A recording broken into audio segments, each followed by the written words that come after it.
Hello everyone, and I hope you're all doing very well. Today for something I know I say this often, but really today for something different. Today we have the 1903 Wright brothers flyer. Couldn't say that with a straight face. Our friend Grinnelli got hold of us and said, hey guys, I've made another mod for DCS, come and check it out. And I mean, in terms of legendary planes that actually matter, have history, I mean, can you beat it? First of all, before we go flying or attempting to fly Grinnelli, let's talk a little bit about it. The first things I heard associated with it was EFM, External Flight Model. That's the kind of thing like a Harrier or an F-14 would use. Can we talk about why you did this and how you did it, please? So this was a small project that we took on before the Christmas holiday. Myself and Arrow, the same gentleman responsible for the Edge 540 with us. The two of us got together and we said, let's make a plane over winter break. Okay, what do you want to do? Let's do a Wright flyer. And the meme kind of just took hold. The more we started working on it, the more we appreciated it and started to fall in love with it. We decided to make this an EFM aircraft due to the fact that we have plenty of aerodynamic data, as well as the inspiration to try to chase this kind of a thing down. Like I said, it was done in about two and a half days.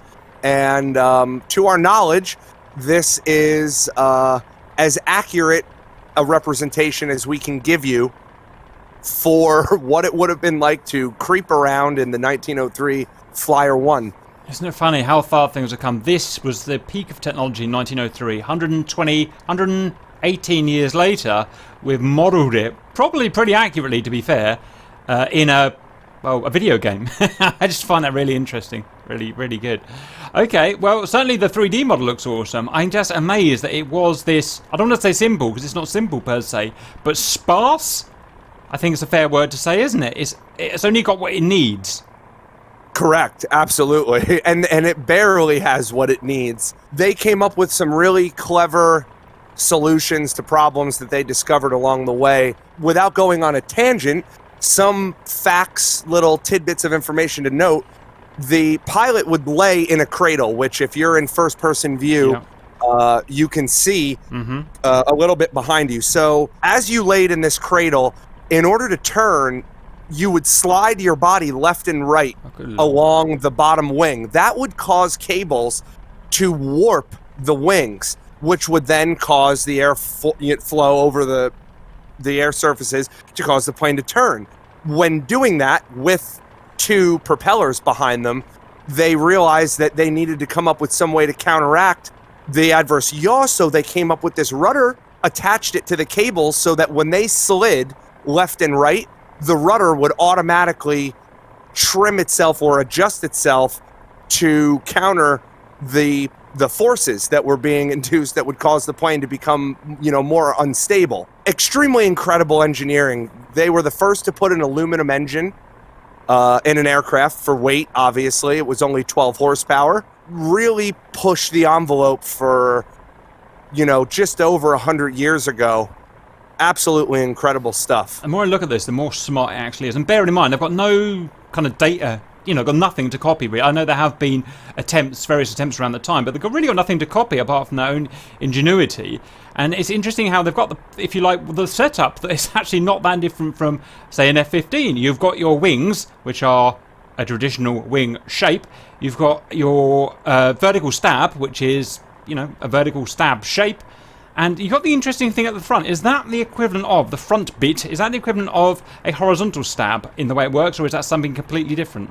That is correct. They put the elevator in the front of the aircraft. Fine. That's a Eurofighter. That's a Rafale, right? If we'd like to argue, it's funny you mentioned F-15. The wingspan of this aircraft is actually the same of an F-15. I guess that's what you need. If you only got 12 horsepower, you need that wingspan to get enough lift to get a man in the air. But I just find it's really interesting that you've got all the parts that you've got on a brand new modern fighter. Obviously they look a bit different, but the theory has literally come from this. I'm in the cockpit. What am I looking at with these weird gauges? Okay, so the gauges, the top, which I've affectionately dubbed the bean can. The bean can gauge on the top is a anemometer or a wind speed gauge. So it was a French designed unit, And when the Wright brothers took their aircraft to France, they put this gauge in it in order to try to understand how fast they were going and track how far or how long they were flying, as well as the middle gauge there is a stopwatch. And then the one under that is your meters per second, which would directly correlate to how fast these little circular wind vanes are moving inside the bean can. To your right, you have the 4-cylinder engine, 12 horsepower. Behind you, you have this wicked chain that's like 18 feet long. Wow. Going right over the back of your legs.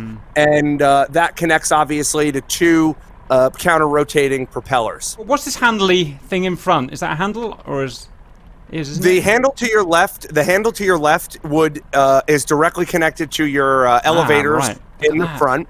Wow. So if you want a full authentic experience, you throw on your VR, you lay flat on your floor, and you hold the stick with your left hand. That's the authentic. And then your wife comes in and says, "What the hell's the matter with you? Go back to work. You have too much time on your hands." Yeah. So it's absolutely just an incredible experience. This is all toothpicks and fabric. We're looking at about 650 pounds worth of wood and fabric, not counting a human being in it to pilot it. 650 pounds and 12 horsepower, that the power to weight ratio is not that great. So our top speed is around about 32 miles an hour. Not only that, but also the ability to climb is pretty much limited to around 50, maybe 100 feet if you really had a lot of patience. So it's not a high-flying aircraft. You're definitely not going to be going ballistic anytime soon. And you're definitely not going to be rolling it like you would a Mustang. I mean, this thing is extremely pitchy and very delicate. The final thing to mention here before we get airborne is that because it was a 12 horsepower motor, they had no way to get it off the ground without some kind of assist. The way that we've tried to capture this is by adding a abbreviated, what we call the JADO, but effectively it's a simulation for the catapult launch. They had a single rail, very similar to a train, and they built a pyramid structure. The pyramid structure housed 7 very heavy weights that they would tow up to the very top of this pyramid and drop. That would then cause a chain reaction of ropes and pulleys to pull them down the rail track in order to get enough forward speed over the surfaces to get it in the air. Wow. So our JADO button effectively will capture that similar experience.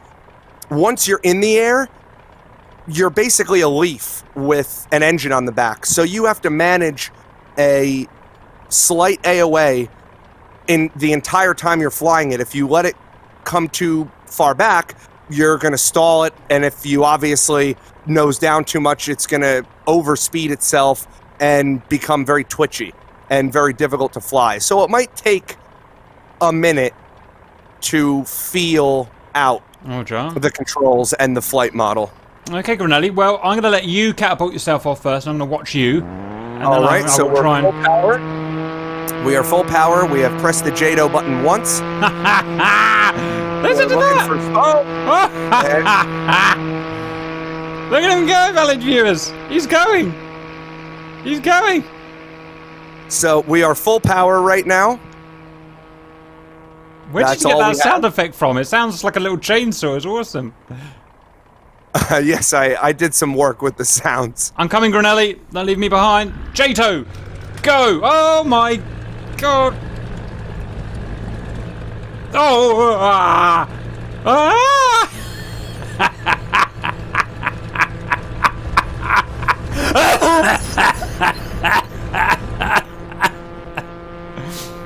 I don't mind an incident. I'm going to come and watch you.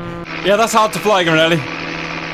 Yeah, it'll take you a minute to start to reel this in. Right. Is there anything? No, there's no trim, is there? So I've just got to learn to fly. No trim. Yep, you just got to let it kind of come up off the ground and try not to over control. Okay, here we go again. God, they had big old brass things back then. There we go, valued viewers. Right, concentrate. Be one with a play. Yeah! Yeah. No! I did it again, damn. Right, we'll get this. I keep stalling, Grinnelli. Why do I keep stalling? So when you initially first get it to lurch off the ground, Yeah. you immediately want to try to correct with some push. I do. And if you have to, you can use the JADO button more than once Yep. in order to try to help yourself with the speed, so that if you do start to stall, you can tap that JADO button once and kind of give yourself a little extra boost. But it gets very unstable. This needs proper skill to fly. I'm in the air and I'm about to get on your wing, so just be advised. And I am not stable. Anything but stable. I love it. I immediately love it. I just need a BB gun and we'll be complete. I'll shoot some holes. Ooh! It's got loads of, I don't know the words, but momentum. It's like, I feel like I've only got a little bit of control over it. Oh, where are you going? Has it got coming back. Has it got a I'm rudder? coming to you. As in a rudder control? The rudder control is connected to our aileron control. So weird. So you don't have to worry about rudder. I'm coming to you right now. Roger. I'm just going to try and stay airborne. That's my job for today. Yep. I can tell you, valued viewers, it is not like flying an F-16 in any way. Where's my autopilot when I need it? I can hear you. I don't really dare look. I'm right about line abreast with you to your left. Hey, there he is. How come you're going so much faster? I'm full throttle. I was using the JADO button in the air right. to try to That's okay. catch you. That's cool. Whoops, I've gone right off course now. So this is our top speed without cheating, without using the boost in the air. Yep. I know I've got no way of knowing how realistic this is, but it feels, probably as ridiculous as it would be. Put it that way. It's hard. Absolutely. I mean, you're probably used to this, but for me, I'm swinging my giant 2-foot joystick all over the place. Come on, don't fight me! Don't fight me! Okay, how does the meters per second? What's that in miles per hour? Any idea, roughly?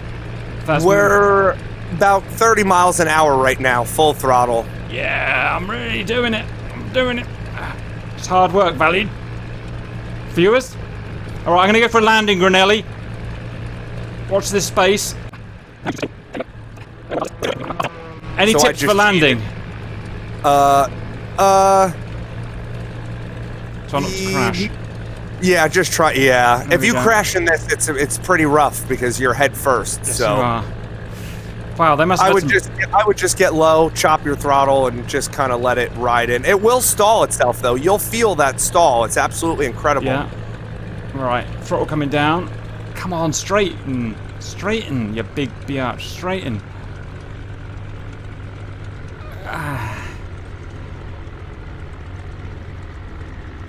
Okay, power's down. Speed's coming down. And don't climb. And don't Yeah, stall. definitely don't flare it. The intention to flare. Do not flare. Just let it sleigh ride itself. There we go. Back to There Earth. we go. There we go. We got it off the power. Come on. Yes! Grinnelli! Wright brothers landed! And relax. Oh, I love it. I think that's wonderful. I love everything you do. I think it's just really good done. You and your guys. Ah, that was great fun.